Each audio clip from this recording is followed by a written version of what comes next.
The most important invention of the Neolithic may not have been farming. It may have been something more dangerous, a place you could no longer afford to leave. For most of our species' history, when a place stopped working, there was one powerful answer: leave. If water failed, move. If game shifted, follow. If a valley emptied, another valley might still feed you. Now imagine a girl standing on a limestone ridge nearly 12,000 years ago. She is not a person whose name we know. She is an illustrative life, built from what archaeology tells us was possible. Behind her is a world designed to travel light. Below her is something different. Smoke rises from roofs meant to survive the season. Plastered walls catch the sun. Heavy grinding stones sit where they will still be tomorrow. People repair floors, carry water, shape stone, and process wild grain. The girl can still walk away. The people below have begun building reasons not to. If she stays, tomorrow begins to matter differently. Mobility rewards what can be carried. Permanence rewards what can accumulate. A wall can be repaired instead of rebuilt elsewhere. A grinding stone can be too heavy to move because there is no need to move it. Food gathered today can be stored for a future expected to happen here. And labor changes too. Not stronger humans, more coordinated ones. At Çakmaktepe, hunter-gatherers built houses and large communal structures while still living from wild plants and animals. Complex cooperation did not wait politely for fully developed farming. The older textbook sequence begins to blur. Agriculture, then settlement, then monuments, then religion, then complex society. The evidence is messier. Across Southwest Asia, people were settling in different ways, intensifying plant use in different ways, remaining mobile in different ways. There was no single morning when the Neolithic began. There were thousands of tomorrows in which staying became slightly easier and leaving slightly more costly. Years pass. The girl grows inside a world that keeps its past close. Plaster is renewed over older plaster. Thresholds wear beneath familiar feet. Roofs are repaired. Heavy stones become smoother with use. A communal building can become older than almost everyone who enters it. Place acquires a biography. At Sayburç, humans and dangerous animals were carved into a stone bench as part of what appears to be a narrative scene.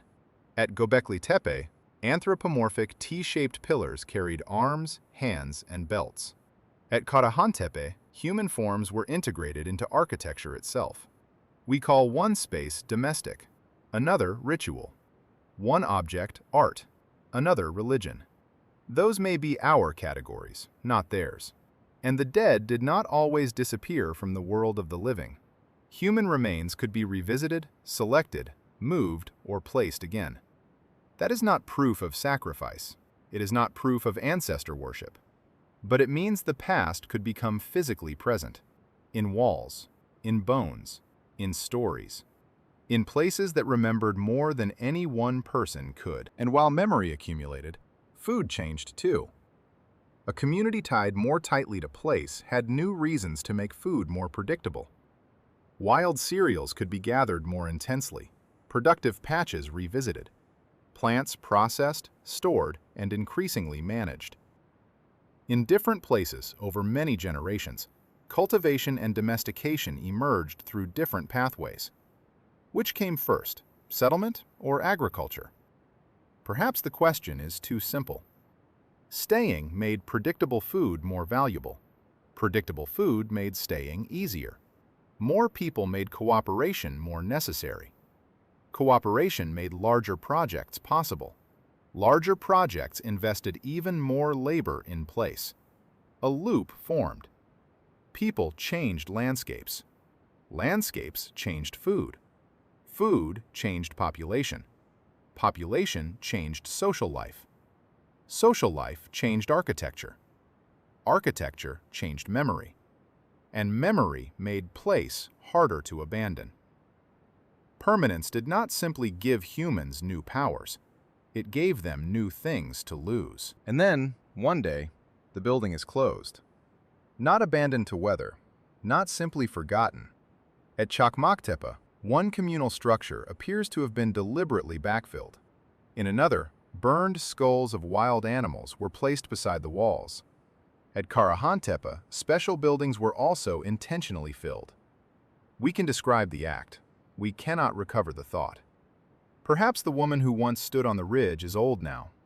Perhaps she watches younger hands carry baskets of stone into a place that has outlived generations. We do not know. That image is ours. The closure is archaeological, and this distinction matters, because the mystery is not solved by inventing a ritual. The deeper question is more interesting. How did a building become something worth closing with such care? How did a place become so entangled with food, labor, memory, the dead, and the living that leaving it was no longer simple? 12,000 years later, we still live inside that problem. We inherit walls we did not build, institutions we did not design, stories and obligations older than ourselves. The people of the Stone Hills did not invent civilization in a single moment. They show us something more difficult to see. A world becoming harder to walk away from.